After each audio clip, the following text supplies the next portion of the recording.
सुप्रभात बच्चों, मैं हिंदी अध्यापिका अनीता सिंह आज हिंदी की कक्षा में आपका स्वागत करती हूँ। हमारा आज का विषय है संधि। बच्चों, आपने संधि के विषय में इससे पहले नहीं पढ़ा है, ये आपके लिए एक नया विषय है। ठीक है, संधि आपके लिए एक नया विषय है। यद्यपि जो बच्चे संस्कृत पढ़ते हैं वो संधि से परिचित होंगे, क्योंकि वो कक्षा 6 से संधि विषय को पढ़ते हैं। तो जिस तरह से हम संस्कृत में पढ़ते हैं, बिल्कुल उसी तरह से हम हिंदी में भी संधि पढ़ते हैं। सबसे पहले प्रश्न आता है कि संधि कहते किसे हैं, संधि क्या है। तो संधि दो वर्णों का मेल है, वर्ण अर्थात अक्षर। अब प्रश्न आता है वर्ण क्या है। ठीक है, तो वर्ण क्या है? वर्ण भाषा की सबसे छोटी इकाई ध्वनि है, सबसे छोटी इकाई है जिसके हम और टुकड़े नहीं कर सकते। तो भाषा की सबसे छोटी इकाई ध्वनि होने के कारण इसको हम और ज्यादा टुकड़ों में नहीं बांट सकते हैं।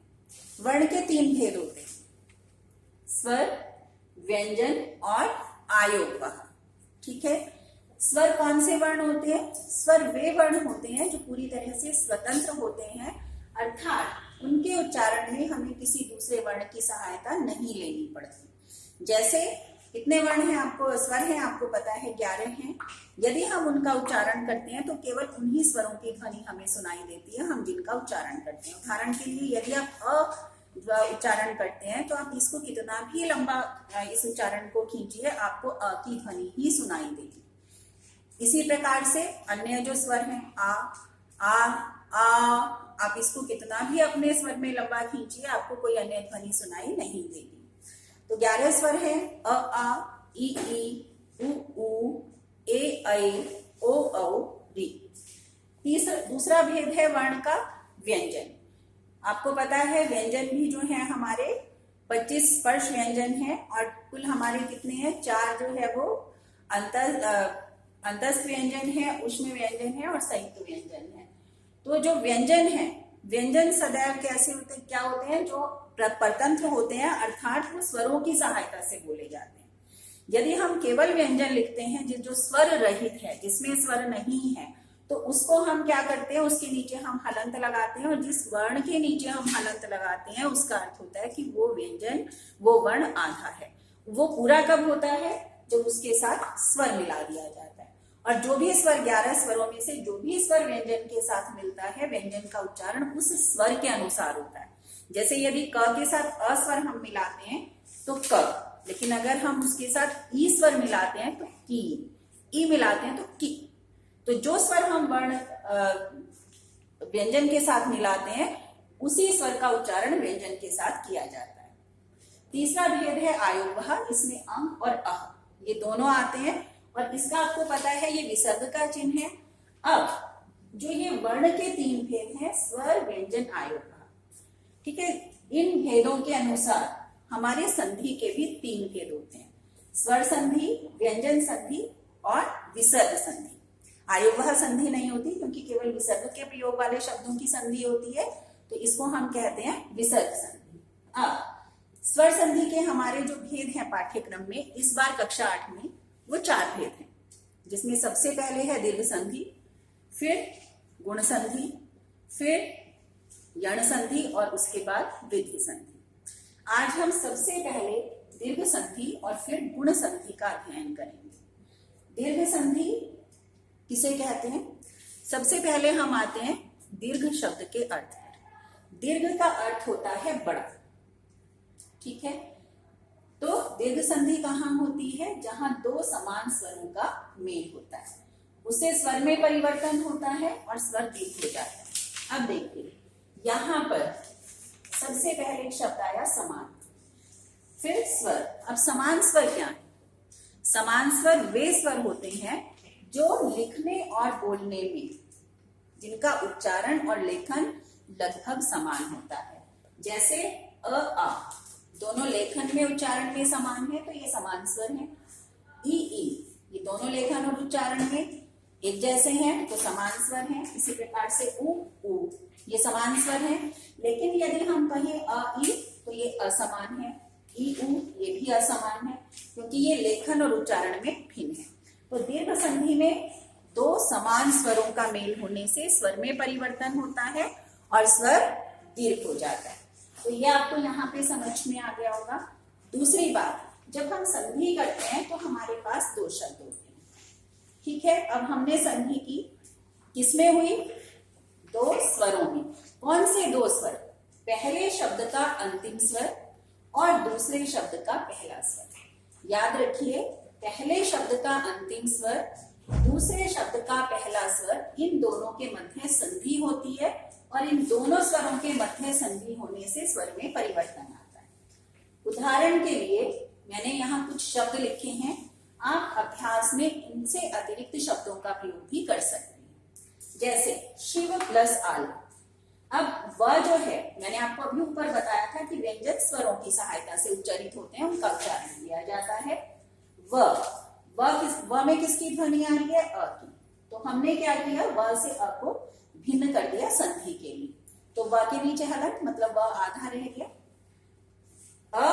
व के अ और आले के अ, पहले शब्द का अंतिम स्वर अ, दूसरे शब्द का प्रथम स्वर अ, दोनों के मध्य संधि हुई और व रह गया आधा, लेकिन आ होने से ये हमारा जो वर्ण बना वो बन गया व। स्वर दीर्घ हो गया, आ स्वर हो गया, व व्यंजन के साथ आ स्वर मिलने से हमारा जो शब्द बना वो बन गया वा। वर्ण नहीं, शब्द, क्योंकि इसमें स्वर और व्यंजन यहाँ दोनों आ गए हैं। और हमारा जो शब्द है शिव प्लस आल, वो हमारा शब्द बन गया शिवालय। इसी प्रकार से दूसरा उदाहरण, विद्या प्लस आल। अब या में य प्लस आ स्वर है, इसमें आ नहीं है, आ है। आलय का आ और स्वर बना या और हमारा शब्द बन जाता है विद्यालय। इसी प्रकार कपि प्लस ईश। यहाँ देखिए प में ई स्वर का हमें उच्चारण हम करते हैं। प स्वर रहित हुआ क्योंकि इससे हमने ई ले लिया, प आधा रह गया, प्लस ई। तो स्वर दीर्घ होने से यहाँ जो स्वर हर्ष है, यहाँ को स्वर दीर्घ हो जाता है। दो, एक हर्ष और एक दीर्घ स्वर के मेल से भी स्वर दीर्घ हो रहा है और हमारा शब्द बन जाता है कपि प्लस ईश, कपीश। इसी प्रकार से गिरी प्लस ईश, र का ई प्लस ई और स्वर दीर्घ होने से री, और हमारा शब्द यहाँ बन जाता है गिरी पे, यहाँ हर्ष स्वर है लेकिन यहाँ दीर्घ हो जाता है गिरीश। इसी प्रकार से स के साथ उ स्वर, उक्ति का उ स्वर और स्वर दीर्घ होने से सून, स्वर दीर्घ हो गया और शब्द बना सूक्ति। यहाँ सा पे हमने हर्ष स्वर का प्रयोग किया, यहाँ दीर्घ हो गया, तो इसका मतलब क्या है? यहाँ दीर्घ संधि हो गई क्योंकि दो समान स्वरों का मेल हो गया।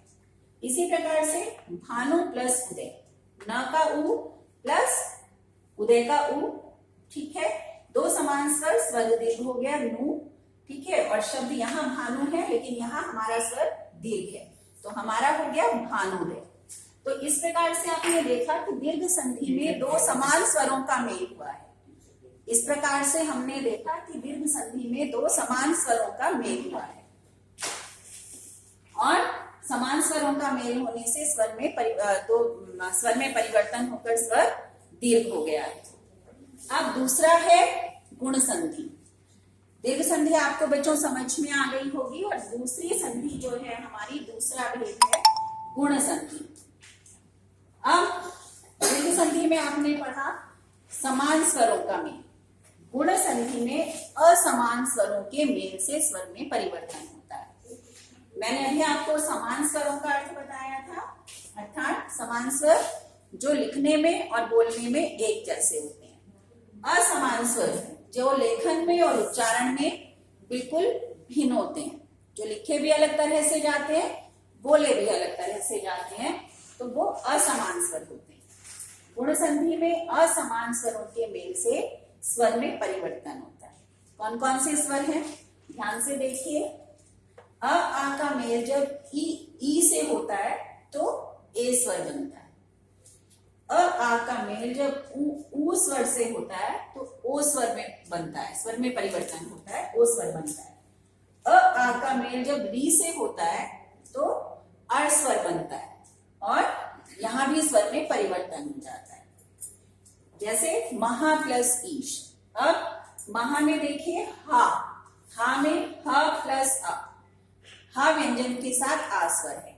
अभी आपको बताया संधि किसमें हो रही है, पहले शब्द के अंतिम स्वर में, दूसरे शब्द के प्रथम स्वर में। तो पहले शब्द का अंतिम स्वर है आ, दूसरे शब्द का प्रथम स्वर ईश का है ई, दोनों के मिलने से स्वर बना ए, ठीक है। और हमारा जो ये ह है आ प्लस ई से बन गया ए यानी हे, और हमारा स्वर बनता है महा प्लस ईश महेश।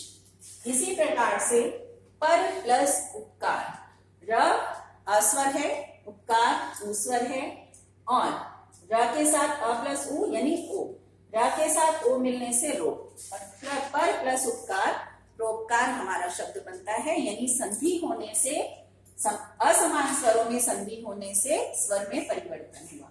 यहाँ ए स्वर का निर्माण हुआ, यहाँ ओ स्वर का निर्माण हुआ, और शब्द महा प्लस ईश बना महेश। इसी प्रकार से सुर प्लस ईश सुरेश, है ना। और भी बहुत सारे जो है वो देव प्लस इंद्र देवेंद्र, सुर प्लस इंद्र सुरेंद्र, बहुत सारे शब्द आप इस प्रकार से उदाहरण के रूप में कर सकते हैं। इसी प्रकार से रोपकार, पर प्लस उपकार आ प्लस उ ओ रोपकार बन गया। फिर आ प्लस री होने से अर। अब देखिए यहाँ र के नीचे हलंत है, इसका मतलब र आधा है, और अगर आप बिना हलंत के आधा र लिखना चाहें तो आधा र लिखना संभव नहीं है। तो यहाँ से अब हमने क्या किया, महा यानी पहले शब्द का अंतिम स्वर, हा में अंतिम स्वर क्या है आ। जब हमने ह से आ को अलग किया, ह आधा रह गया, और प्लस री मिलाकर हमारा स्वर बना अर। अर में क्या है, अर में हो गया अ और र, र पे फिर हलंत है, ठीक है, र पे फिर हलंत है क्योंकि अ बना है।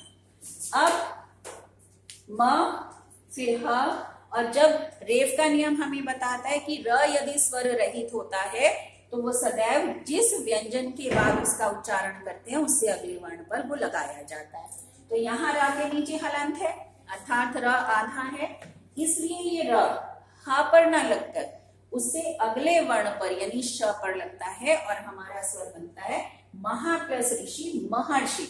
कई बच्चों के मन में ये प्रश्न उठता है कि यहाँ पर तो महा है और यहाँ पर आ की मात्रा हट गई। तो अभी आपको स्पष्ट किया कि जब हम अ या आ का मेल री के साथ होता है तो आर नहीं बनता है, अर बनता है। अभी मैंने आपको स्पष्ट किया आ का मेल री पर से होने पर अर बनता है, इसलिए ह आधा रह गया जब हमने उसमें से आ स्वर अलग किया, हा के नीचे हलंत है, और इधर री होने से अर बना। आधे ह के साथ आ स्वर मिलने से ह पूरा हो गया यहाँ पर, और ये रहा आधा होने से जिस व्यंजन के बाद इसकी ध्वनि सुनाई दे रही है उससे अगले व्यंजन पर चला गया। तो इस प्रकार महर्षि शब्द बन गया, और इस प्रकार से आपका जो गुण संधि है उसमें स्वर परिवर्तन हो गया। इस प्रकार से आप बहुत सारे देवऋषि, देव प्लस ऋषि, इस प्रकार के बहुत सारे उदाहरण हैं। तो बच्चों आज के आपके इस कालांश में आपको बहुत अच्छी तरह से दीर्घ संधि और गुण संधि समझ में आ गई होगी। इसके बाद यण संधि और वृद्धि संधि, ये हम इसके बाद के अपने लेक्चर में कंप्लीट करेंगे, उसको समझाएंगे। आप लोग जो है वो इसका अभ्यास अपने घर पे करेंगे, और इसी के साथ मेरी आपको सभी को बहुत बहुत शुभकामनाएं। आपका दिन मंगलमय हो और आप लोग अपना ध्यान रखें।